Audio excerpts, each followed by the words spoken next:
decided to do something a little bit different. I'm going to be doing a whodunit type of TV series. I'm going to try to see if I can solve the mystery before the end of the series and see if I get it correct. Today I'm going to be doing the resident. After every episode I watch, I'm going to come back, give you guys some information. I'm going to put in my guess at who done the crime and who's most likely innocent and that kind of stuff. So we're going to find out who done did A.B. winners. The Resident is about a murder mystery that takes place at the White House with a bunch of politics and rich people who happen to be at a party. Okay, the first episode just ended. We have met Detective Cup, Raleigh Bridgewater. We have heard of Marlene, but we haven't met her in the show yet. Jasmine Henry, we met. Shayla Cannon, I think is how you say her name. We met her. Lily Schumacher, we met her, which her last name does remind me of Schumacher Jelly. Henry Hollander, we met. A.B. Winners, we met. Edward Perks, we met. Paul Vigil, we met. And the Prime Minister, and David Lawrence, probably butchers his name, but we met them. And then we met a lady who was in a robe. The detective lady was brought in to help solve the murder.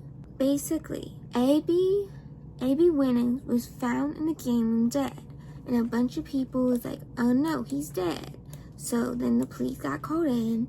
Then the police called Detective Cup. And she came in and was trying to help solve the mystery of how he died. She basically was looking into all the rooms. She's looking at their body, trying to find clues. She's also really into birding. So she throws down some bird facts. Sometimes looking out windows, looking at birds. She compares things to birds a lot. So she's obsessed with birds. Jasmine Henry, which we're just going to call her Jasmine for the rest of the show. She was the assistant usher of the White House.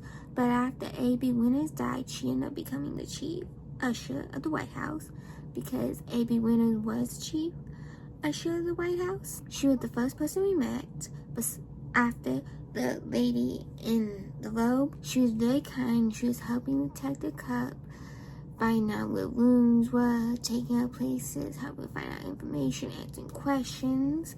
But she was a little bit nervous because her boss just died. I think it'd be kind of normal to be a little bit. Liz Schumacher, she was talking to everyone. She was looking for A.B. before she knew he was dead. And she talked to the detective in the green room of the White House. Detective Tusk, I think. Detective Tusk, he is basically that guy who's a little bit of comedy relief so far. He loves referencing pop culture, movies, and I think he really likes to sing it because he was itching to get back to so he could listen to more of her music. Henry Hollander, he's quite a character. First, I probably should talk about A.B. Winners first. A.B. Winners was the chief usher before he died. He was found in the game room. Detective Cup was looking around at the evidence. She found that the wrist injuries he had did not look like someone who cut himself, and there was no knife around. Plus, she thinks that he might have been dragged into the room, and there was a cup that could have been used to slip him poison, drug him. Henry Hollander, he is very suspicious. I was the most suspicious of him. He could have done it. Because basically, he was upset at the beginning. He kept saying no one killed him. It was, he offed himself. No one killed him. He was too happy when she found a note basically saying he offed himself. And then she went looking for A.B. Winners' office. For Detective Cup got into A.B. Winners' office. Henry Hollander happened to be in the office already, and he was scrounging around looking for things, moving things, tamper evidence basically.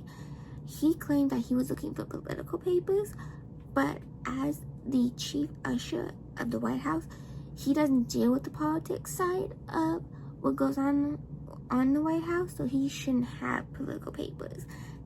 And the assistant chief, which Usher, who's not chief usher, Jasmine, she basically said he shouldn't have political papers. Like, that's not part of her job descriptions. So I don't know what he's like doing with his life. So Detective Cup had to tell him, get out of the room. I don't care what you're looking for. I don't care why you're doing it. You're tampering with evidence. Get out of here.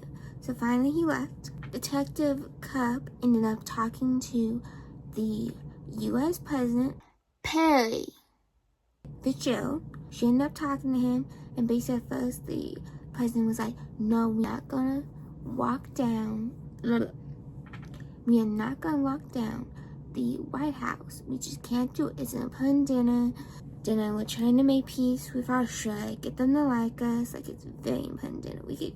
Just can't lock down the White House. Like, it'd be wrong on so many levels. It's basically what he was getting at. And she was like, but I need to talk to people. I need to find out who killed this dude. We need to solve this mystery. And he was like, well, you're just gonna have to call people back in if you think you need them to answer questions, whatever. And she basically was like, I don't know who anybody is. I don't know who's all here, so I don't really know who I need to talk to, who I don't need to talk to. So it's gonna be very hard for me to call people back in. So that basically was her argument. And then at that point, the Australian Prime Minister Stephen, he walks in the room and is like, what's going on? There's a ruckus. So Paul's over there talking to him and basically being like, well, we had an accident tonight. One of the people who works for us ended up dying. We think it was an accident, but we're not sure. But you'll be able to go free. That we don't need you to stay or anything. So he's like, cool. And David over there, which is his right-hand man, David Ryant, I don't know, I'm butchering his last name, I just don't know how to pronounce it, sorry. But he's over there all mad. But he's over there, they're like, why is she staring at me? Like, she is being creepy. So finally he's like, why are you staring? Then Detective Cup answers and she's like, why are you wearing A.B. Winner's shirt? You must know something about why he has blood on his shirt. Because you're wearing A.B. Winner's shirt while he's wearing your shirt. So after Paul, the U.S. president, ended up hearing that information, he said, no one's allowed to leave. We're locking down the White House. Everyone has to be, like, interviewed and looked at and, like, cleared and everything. Because he got suspicious when she found out the information. That's basically what happened in episode 1. Oh, also, I forgot to tell you, in episode 1, no one was allowed on the 3rd floor after they found his dead body. So they had to, like, gut the floor so no one would mess with, like, evidence or find out there was a security risk. Well, that was until the Australian Prime Minister was informed there was an incident.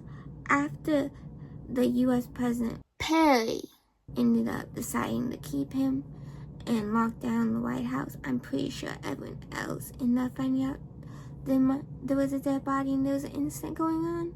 So at this point, that's not really a secret anymore. So I'm gonna make my final guess. As of right now, I think Harry Hollinger is the one who committed the crime. Now I'll actually watch episode 2. And I'll come back and I'll tell you, I think Harry Hollinger was the one who did it. Or if I think someone else had taken his place and might be even more suspicious than him. We will see. She could tell A.B. Winner's shirt and Dave's shirt did not fit the guys, so she could tell they had switched. Plus, on A.B. Winners, when she was looking at, she could tell some of the details was distinctly Australian, like the buttons, for example, because apparently she had a case at one point where she was in Australia trying to crack it, and when she was trying to solve the case, she ended up learning some of the, like, Australian details that they put on, like, the shirts and, like, suits and stuff to make it look all nice and fancy. She set up like 3 different rooms for them to do interviews in. With the first guy, she didn't ask no question. She just sat there and stared at him. So he eventually was like, "Can I leave?" And then she didn't answer. And he got up to leave. And then he was like, started talking about A.B. Winners and everything he knew about A.B. Winners. And then he was like about to leave again. And then he decided, no, I had more to say about A.B. Winners. He said quite a bit about A.B. Winners, but also he didn't say really that much because he didn't have really that much information. Trip Morgan, he said he was in bed by 9:30, that he hates everyone beginning and ending with his brother, and he likes A.B. Winners. Most people that she interviewed tended to say that they liked A.B. Winners. Haley Hollinger, he was asking questions, and she was like, "Did you leave the room? Did you leave the room? Did you leave the room?" She asked him multiple times. And he kept saying, "I did not leave the room." He was like, "The entertainment was great. The dinner was great. Did not leave the room." And then she asked a couple more times. And then finally said, "I might have went to the bathroom." While that was all happening, on screen, you saw the action between the characters. And he was like, "I didn't see anything." So as he was saying that, his character on screen was looking around the room, and staring at people and noticing people walking in and out, even though he was telling the detective, "I didn't see anyone. I didn't walk out of the room." Clearly, I think he was lying. When A.B. Winners was alive, he received a phone call. Some people were outside his room, so they were able to hear it. They didn't really know what the whole conversation was about. They were able to hear bits and pieces of it. Like he said, he was going to die by the end of the night. And Harry Hollinger tried to play it off like everyone says that. And Detective Cup was like, "Who here has said that?" And only one person literally raised their hand and said, "I said it." It was, I believe, Agent Tusk. He said that once I was on a camping trip and I said that I was going to die that night. But most people have never said that a day in their life. One of the engineer, janitor, plumber type people at the White House, they said that they heard A.B. Winners arguing with someone on the phone as they walked by his room, and he sounded very mad. He also happened to yell, "I'm going to tell him everything. We're not sure what that is currently."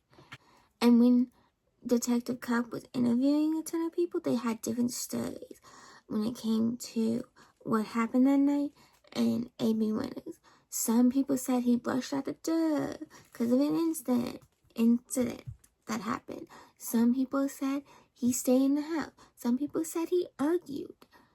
And who he argued with changed by person. Some people said the flood. Some people said no lake. Some people said a man. Some people said the chef. Some people said this. Some people said that. There was one person who said he was laughing and not arguing with someone. But most people tended to say it looked like he was arguing with someone and not laughing. And most people who knew A.B. Winners tended to love him. The male chef, I'm not sure how to pronounce his name, so I'm not going to try. But earlier that evening before he died, he almost hit him with a glass that he had in his hand, but decided to stop before he did it, which is probably a good thing because, probably would have been fired. He almost hit him with a glass on his head. And the reason he almost did that was because he got mad that he was staying in the kitchen and that A.B. Winners was telling him that he couldn't have no flame in the kitchen because they were going to do a flambe, I think it was. And then they're going to do a flambe dessert. So yeah, they're going to do a flambe, which required a flame at the dinner table, and then they're going to do some little steak type dish that had flames. That was going to be done at the table, which Dave said that the Prime Minister would love that, but A.B. Winners was like, safety-wise, we can't do that. So he wasn't allowed to do that. So he was mad about it. Dave had saw Marvella across the dining room, and he said, "I went over there to apologize to her." They didn't really do much apologizing because it just cut after he says that, it just cuts to a scene with Marvella. They didn't really apologize to each other because Marvella and him literally had sex. They went crazy in the kitchen. They even went outside at one point and was having it. And the only reason he stopped it because he felt like they were being watched while they were doing it. And it's like, it's the White House. Yada putty. And as he walked into the house, A.B. Winters happened to notice that he had blood on his shirt and was like, and asked him a couple questions like, were you outside by yourself? And he said yes. And then he asked, why you have blood on your shirt? And he's like, bloody nose. So he was like, come in, we're gonna fix you up. So him and A.B. Winters switched shirts because since A.B. Winters is wearing a vest on top of the blouse, he was able to cover up the blood, while Dave was not able to cover up the blood. So they switched shirts so Dave looked presentable. And then he told Detective Cup that he didn't want her telling people for as long as possible because eventually, everybody should get out and cut and stuff. But he was like, please don't tell people because he didn't want people to know he was doing with the sheriff. And then the random worker who walked by A.B.'s room as he was on the phone, he said that one Harry happened to run down the stairs as he was because he got scared about the information he was hearing in A.B.'s room. So he was like, I'm going to hightail it out there. And then apparently something got Harry too because he come running down the stairs a few minutes later. He also said that he was only by A.B. Winters' room because he was looking for Bruce, because he needed Bruce to do something for them. But after he went down the stairs and away from A.B.'s room, he ended up finding Bruce, which was good. Basically, Bruce just needed to fix Tripp's toilet because something was wrong with Tripp's plumbing.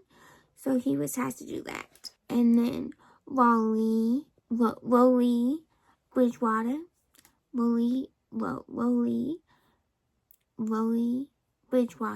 he happened to say later in an interview that he thought that Henry was gone for 22 minutes. Very specific amount of time, but that's what he said. They tried entertaining people by having history lessons of the White House, by doing dances, learning how to be a waiter, and by just talking to people and doing all kinds of stuff like that. We also learned this episode that apparently there was supposed to be some musicians that was supposed to be entertainment, and they ended up canceling for whatever reason. Or they were never booked properly. I'm not sure which was, because some of the people complained that the event wasn't organized very well.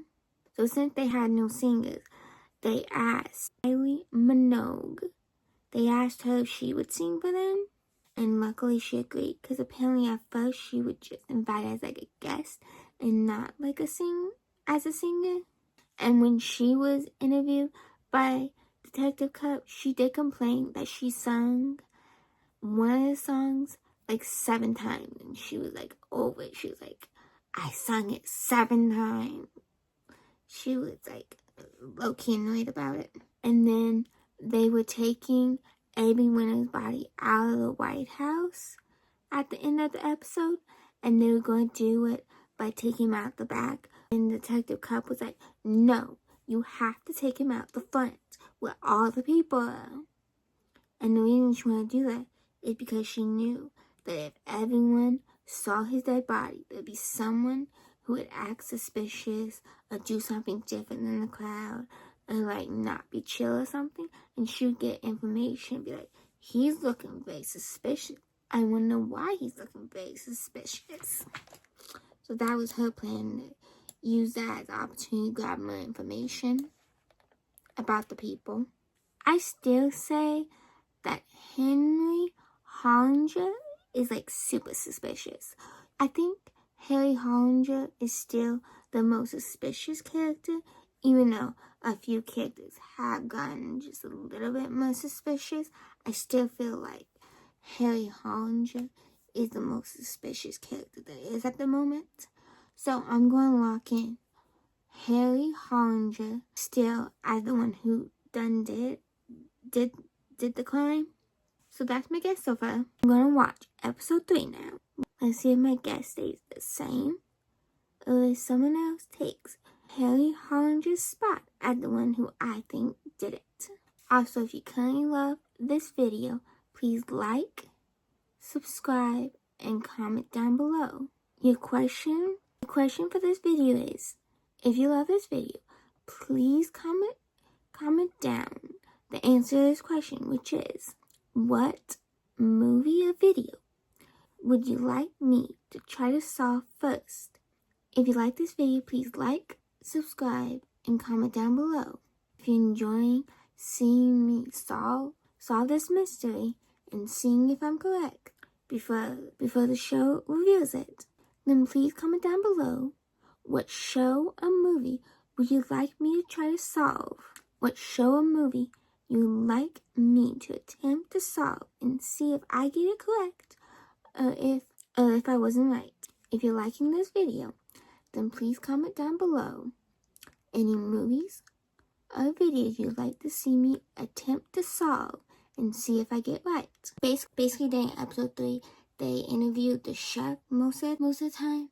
He happened to walk back to his office, which he does every day, but as he was going to the office, he saw A.B. Winters in the game room dead. He saw one of his knives that he keeps in the office. He saw that in the game room too, so he decided that he had to take the knife and then wash the bloody knife, because if he left it there, it'd be too suspicious. It'd be too suspicious, and he might get charged as the killer. He says he didn't do anything. So he went and he cleaned the knife, and then that created a bloody rag, which in turn he put in a black box. And he was going to put up the knife he washed, but then he decided to just get rid of the knife. So he walked down to the incinerator room. At this time, he didn't know that the incinerator had been working for over a year.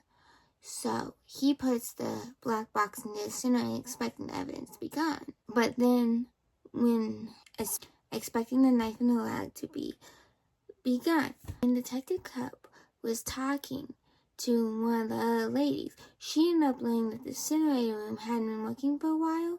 So she went down and she got the black box out of the incinerator room, and then took it to the male chef and basically here's the knife and the bloody rag. And he was kind of shocked about it because he was like, I thought it was gone. The male chef also had a few incidents with A.B. Winters.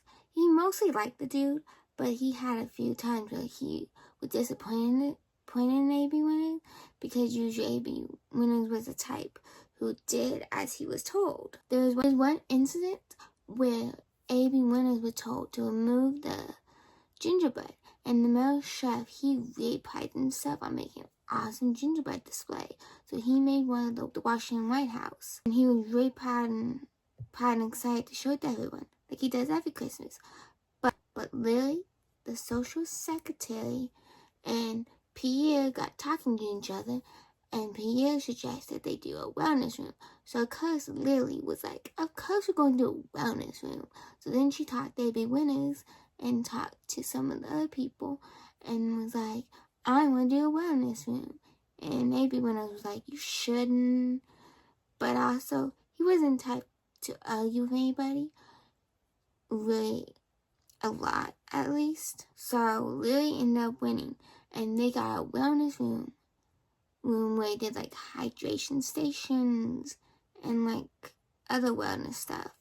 But that meant the gingerbread had to be moved to a different room. So she moved it to the second or third floor, I forget.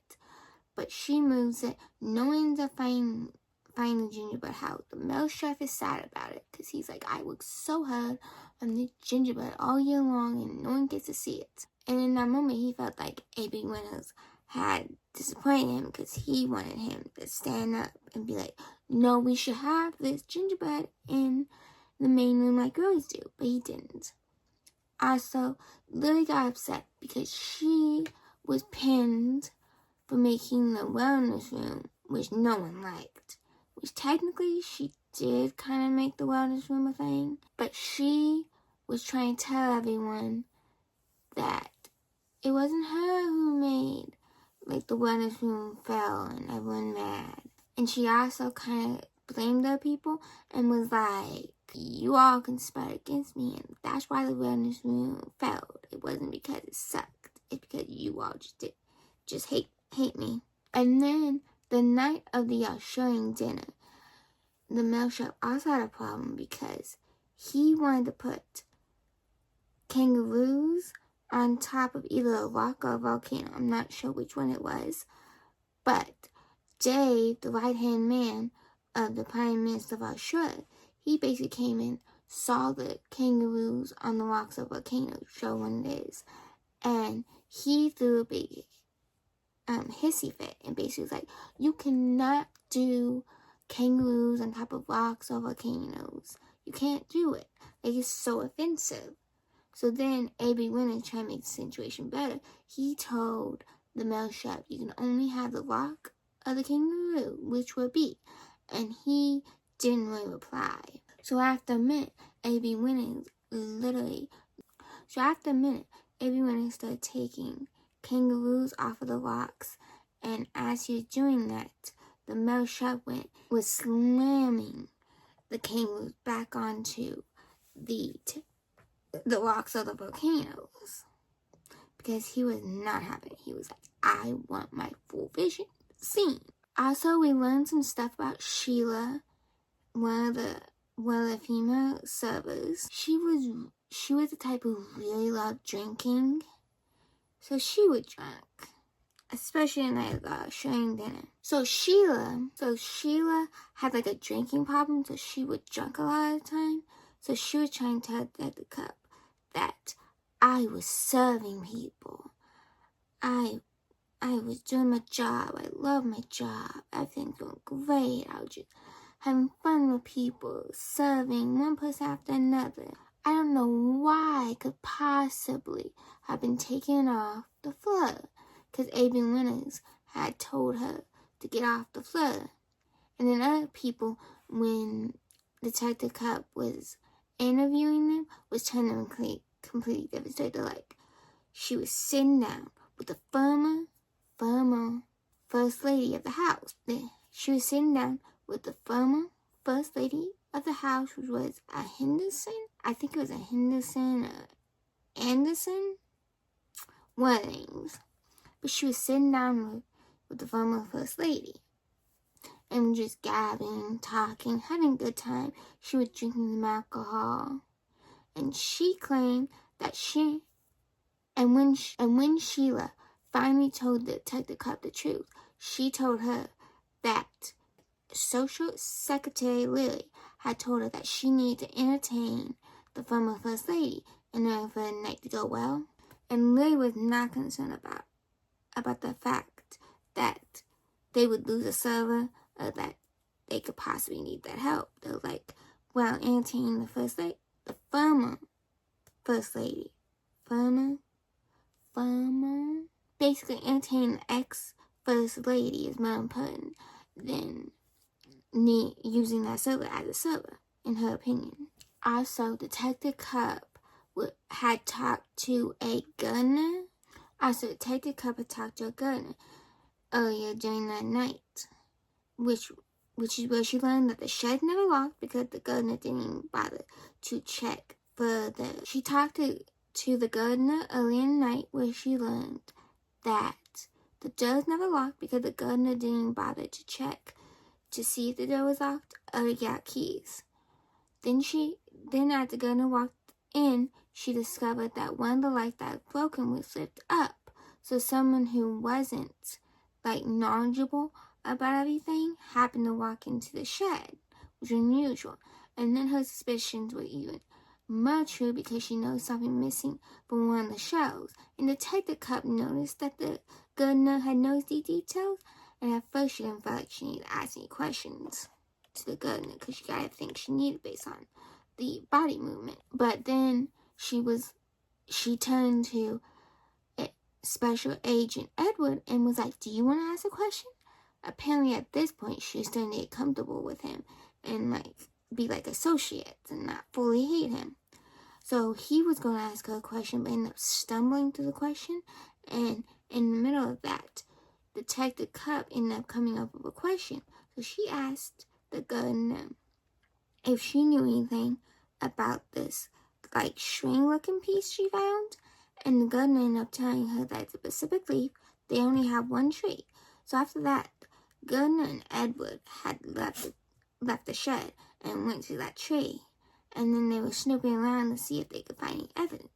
And they ended up finding a cigarette, which had a lipstick stain on it, which meant it was from a woman. And then she remembered in her brain that Sheila had told her earlier. She remembered that Sheila had been put on lipstick in the bathroom near her, and it happened to be the correct shade that matched the lipstick. So she went running into the White House, and Edwin followed, and he thought they were on the same track, but it turned out they were not, because he ran one direction, she ran to Sheila's room and started questioning her, being like, do you smoke? So Edwin, after a second, realized they were not going the same direction and ran after Detective Cup to be in Sheila's room. And she was like, no, Detective Cup, I don't smoke at all. And then she was like, well, if you did smoke, what brand would you smoke? And she's like, I don't know, I'm not a smoker. And then Detective Cup went and said, you would smoke Mammoth, refined, something, basically describing the cigarette brand. And then after a second, Sheila lying about not smoking at all, she went and got in her pocket and pulled out the exact cigarettes that Detective Cup had described, and basically was like, fine, I do smoke. And she was like, I knew it. Basically, for episode 3, I think they tried to make it seem like the male chef was very suspicious and he might have done the crime, but for some reason my gut is telling me that the male chef was not the one who did the crime. So I'm sticking to Harry Hollinger. Now I'm going to watch episode 4. Okay, this is what we learned on episode 4. On episode 4, we learned a lot about Sheila. Basically, we learned that she's a big drinker. Evelyn cooperates steadily. And the reason she was in the game room was because at first she was trying to tell Detective Cup that I took a few drinks of alcohol after got pulled off the floor and got called up to the robe ladies' room. But then Detective Cup later was like, that's not the full truth. I think something else happened. And finally, when she started telling a little bit of the truth, she was like, fine. So Detective Cup, she was like, that's not the... A lot of people say that Sheila is a big drinker. Sheila tried to tell Detective Cup that she only went in to the game room because she took a few swigs of the alcohol she was delivering to the robe lady. And she said she did that because the night was not going her way and she needed a few drinks to calm her nerves because she thought calm her nerves because of all that was happening. She also tried to tell Detective Cup that she didn't think she was going to get fired and that she wasn't worried about it.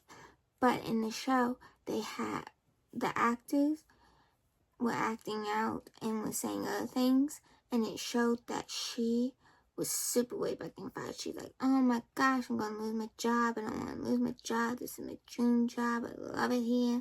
I've always wanted to work here. Type of attitude. So she was very nervous. And at one point, she really talks. And at one point, she really tells someone, he won't fire me if he's not here anymore, which is very suspicious. And then Detective Cup comes back and is like, I don't think that's the full truth. And basically tells Sheila, no, you are not at all all telling me the truth. What really happened was something else, because the robe lady told me that you never gave her the alcohol. And she finally tells the truth and says, okay, she's like, fine, I'll tell you the truth. So she's like, the first time I went up with a bottle of alcohol, and I realized in the middle of that, I did not have a cup. So I left the tray on the game room pool table. So I go down there and get a cup. So then she comes up with a cup. And then she decides to drink the whole bottle of alcohol. And then she had no alcohol to give the robe lady. So she decided to go back down and get more alcohol. And as she's doing that, that's where she meets Jasmine. And Jasmine is basically telling her, you're not allowed to go on the second and third floor anymore, which is seen in the beginning of the show. Detective Cup also, at the beginning of episode 4, before we see any of the talk with Sheila, we see that Detective Cup has taken her nephew out birding, that she gave her nephew a birding book, and she told her nephew they will see a bird. But they had not seen a bird the whole entire time the clip was going on. And that Detective Cup keeps what she calls a birding book, even when it has stuff to do with the crime.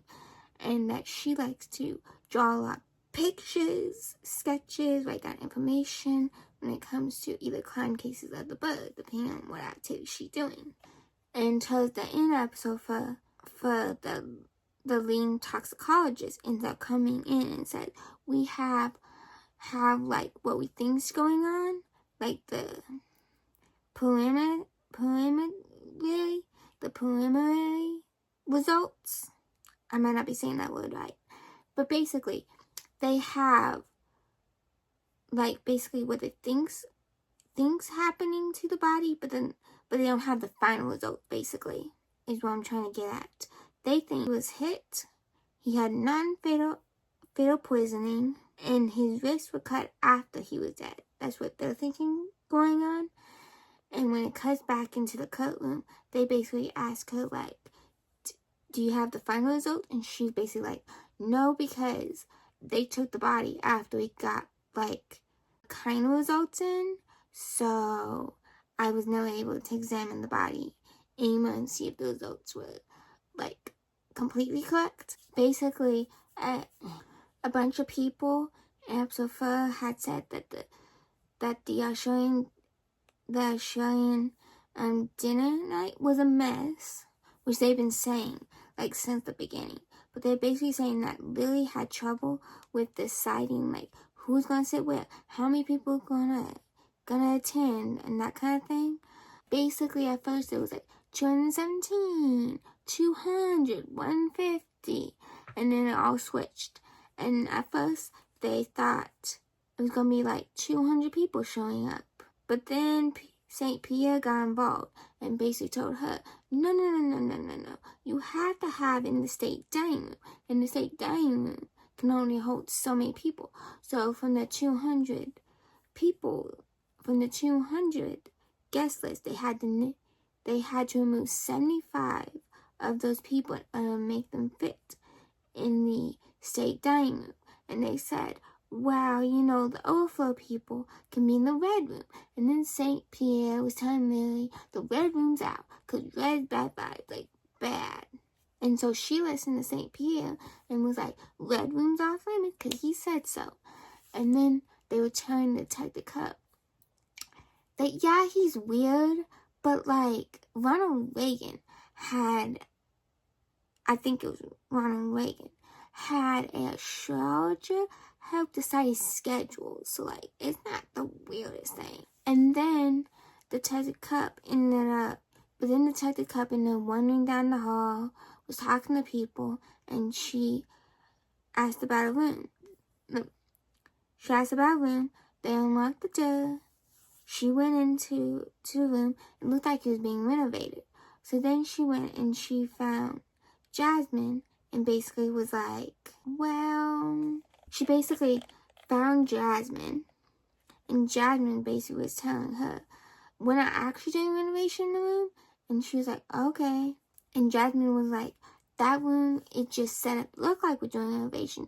So so that people don't have to feel so bad when they don't allow anyone to stay in that room. And then Detective Cup was like, I smell paint. And she was like, we're not doing renovations. Let me go grab the paint. And the painter was like, we haven't painted in this room. And then she walked into the room and she's like, that is paint. It smells like paint. So someone had tried to cover up what was possibly AB's murder that happened in that room with some paint. Honestly, just change up my guess. Episode 5,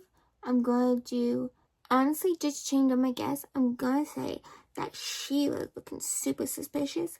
So she's gonna be my new guess for now. So Sheila's gonna be my new guess. The only reason for that is because I'm gonna mix up my answer. And she does look pretty suspicious. Plus, she was an unreliable narrator.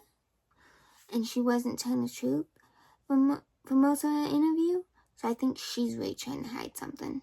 Also, in episode 4, Detective Cup talked to a young boy who kept calling the White House. She went over to his hotel and he asked if he could get a tour of the White House. He said he couldn't at the moment since there had been an issue that occurred at the White House. He was very disappointed about it, but he did give some information, like he saw red lights in about room 301, and he saw red lights twice. He was using binoculars, and he knew all about the White House. That's how he knew all that information.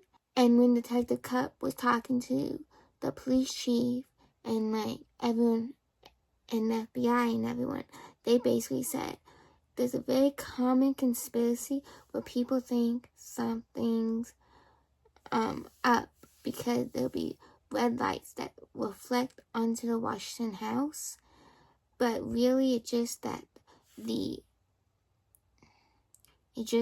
car headlights, which tend to be colored red, they tend to reflect on the White House as people pass it from when they're going home from work. So that's what it is. But in episode 5, we find out that Trip has a watch that has a red light on it. And now she's thinking maybe he has something to do with what's going on because, red light, kids said there was a red light. She wasn't fully convinced about that car story to begin with. So when she saw Trip have a watch that had a red light on it, she's like, you're just confirming what I thought, which is the red light was not from the cars. Detective Cup learned from the lady in the robe, which is the president's mother-in-law, that she put the TV volume on very loud to drown out some yelling. She said it was yelling between AB and Trip Morgan. She also learned that at the Australian dinner they had Detective Cup had learned that at the Australian dinner they had 3 people who came to the White House that was not allowed to be in the White House, but they were not allowed to leave until after the dinner because of security protocols. It was a couple, a man and woman, and then a dude who got off work at a convention event type thing. He ended up at the Washington House too. He said basically that he ended up at the Washington House because he saw a bunch of Australians, didn't realize they were connected to the White House, and then spent some time with them, and then they were told to usher into the van or car or whatever, and they were taken to the White House. And basically he was too embarrassed by the whole situation to be like, no, I don't belong with them, I'm not part of that group. So he just went along with it, and they allowed him into the White House, no issues. She ended up talking to Trip Morgan during the 6th episode. Trip Morgan tried to say he wasn't yelling at anyone, he was just talking to them about the bathroom. He just said he was talking to them about the bathroom. He counted an earlier scene.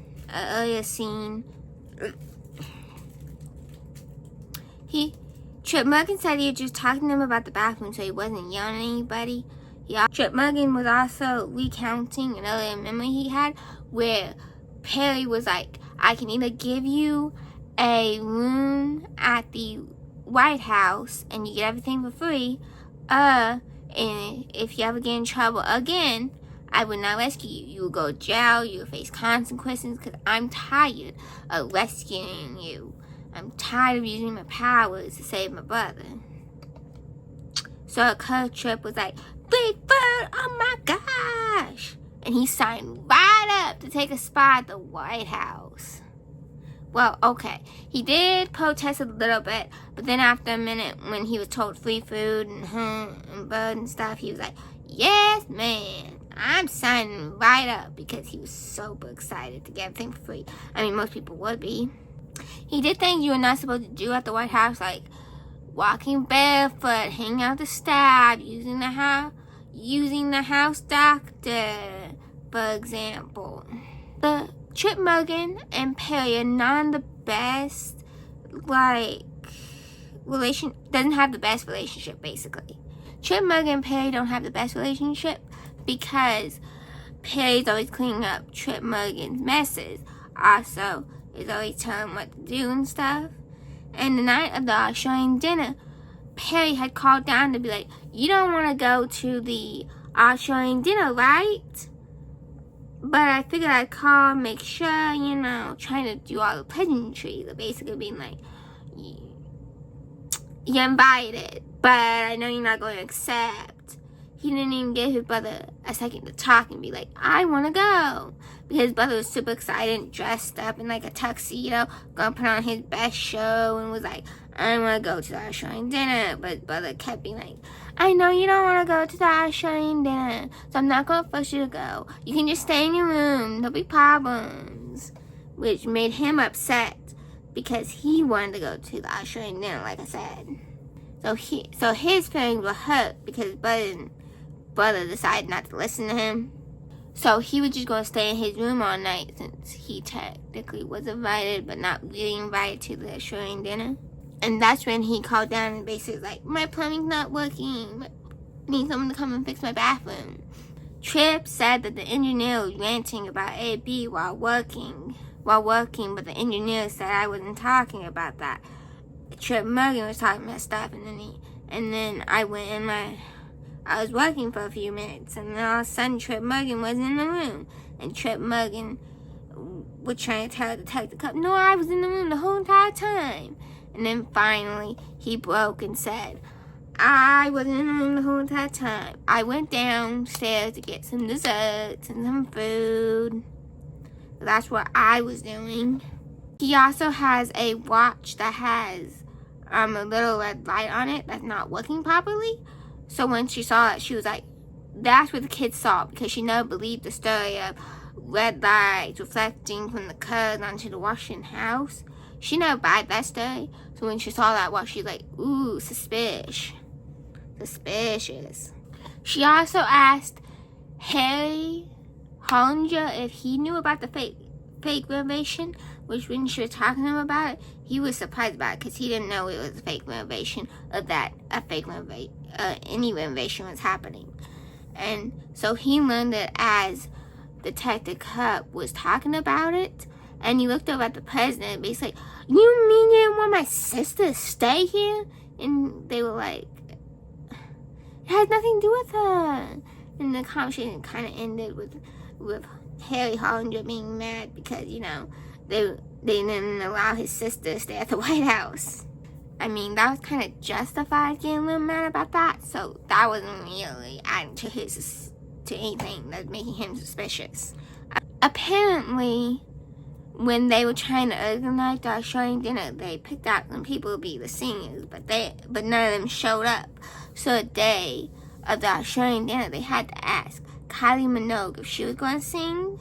And she said, yeah, I'll sing if I get a room at the White House. They offered her a room at the White House because they really needed her to be entertainment. Trip was the only one who said, I liked AB. And when I was like, he didn't like AB. Like, them two didn't get along very well.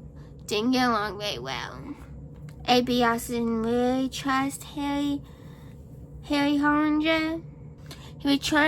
AB was trying to do the polite thing where he waits until breaking the conversation where he can tell people the important information he needed, which he was going to tell people, hey, the president's running late, and might be a minute before he gets in here. But when the guys looked over, they just saw AB there and accused him of listening to the information and spying on them without even listening to what AB was doing. AB was trying to tell everybody, and listen to the thing he said, I don't care what you're talking about. I was just here to tell you the information that the president was going to be late. I was just here to tell you the information that the president was going to be late. That's all I care about. I wasn't listening to the conversation at all. But they were not having it. Basically, Harry, Hollinger, and a couple of guys were just talking about some stuff in the room. And they didn't want anybody else to find out about the stuff. One of the reasons that the Australian dinner was not going over very well is because St. Pierre was telling Lily a bunch of ideas on who he wanted to sing, and where he wanted the people sat, and what rooms he wanted to use and what rooms he didn't want to use. At one point, they wanted Bad Bunny and Harry Styles to sing, which didn't end up happening. Kylie Minogue ended up finding Detective Cup and telling her personally that she was not supposed to sing that night. Towards the end of the episode, Detective Cup had let everyone go because the president didn't want him staying longer. Plus, she had talked with the captain. He said that if he got them staying longer, he'd probably be off the police first, and she didn't want that. She liked the captain enough that she was like, I'm not willing to risk you being booted off the police first just because of me. So she let everyone go. After episode 6, I went back to Harry Hollinger at the suspicious one. Because for some reason, I was just like, it has to be Harry. It just has to be Harry, That's what my gut was telling me. It just has to be Harry. It just has to be Harry. That's what my gut was telling me. That was Harry Hollinger. So on to episode 7 now. At the beginning of episode 7, Detective Cup was in a bird watching stand in a remote area of a forest, basically. And she was slightly listening to the Cup proceedings and the trials, but not really. And then someone told her it's very important she gets her butt back to Washington so she can finish out the trial, tell them who done did it, and all that kind of stuff. So after a while, she mushed her butt back to Washington. And when she got there, Harry Hollinger was asking her, can you complete this? Can you solve the mystery? Can you find out who done did it? This type of stuff. So she was like, I need access to the White House. And he's like, you can get out. You can get access to the White House. No problem. And she was like, good. So she went snooping around the White House and tried to figure out stuff. When she was there, she found out that Lily was doing some remodeling because she didn't like how the White House looked so old and she wanted to modernize it. One of the rooms looked like Lily had turned into a hotel lobby, basically. And she requested everyone that she thought was slightly suspicious to come in, meet there, and she would talk them all in the same room, go on the same tour with them, and see who really, really looks suspicious. But she was telling the guys that she came back because the third man who for a minute they didn't know if they could find him to put him on trial, but they ended up finding him. She was like, he's one of the reasons I came back to complete this crime case. And he basically was saying, I wasn't supposed to be there, I went to a medical event, then to the bar, and then he met some Australian people, and then he got ushered to the White House, is basically what he was saying. And then he saw something he wasn't supposed to saw, so then, he lied to them about going through the front door, and then finally he was like, well, I saw something I wasn't supposed to see, so then some dude told me I had to go out the eastern room, and then he got the White House, so I would be implicated in, the crime, because he had saw someone dragging out a body. And then when they were going around, turning to a different room, she noticed that one of the doors that used to be there wasn't there anymore, so she went, knocking on the wall, feeling it, and she even used like a knife to like, she went knocking on the wall and like feeling it to see if she could feel any gaps, or see any light coming through, you know, whether it would be remnants of a door. She happened to see a crack, and then she took a knife and like carved out the door, and was asking him, why did you seal up the door? Like, why did you seal it up? And Jasmine was like, I got orders from Lily to seal up the door. And Lily had to explain to her why she sealed up the door. Which when she opened it, she found one of those like hidden like cupboard type things. And she opened it and saw the murder weapon right there, because at this point she thought he had been hit with a big heavy object. And she ended up finding the big heavy object. And Jasmine, which was telling Detective Cup that she thought Elliot had told her to seal up the door, but in reality it was Lily, because Lily faked Ellie's voice, which she showed in the early episode to Detective Cup that she's really good at faking his voice. At the end of episode 7, my final guess happened to be Harry Hollinger, because I thought he was the most suspicious one of them all, and I didn't really suspect anybody else of doing the crime at this point. So episode 8 is where we find out who did the crime. So basically, she was talking to people and slowly ended up finding out that Lily and AB were having problems because they had argued. Also, Lily had been looking very nervous, like bouncing her leg and like doing slight like body twitches, like that signal like you're very nervous.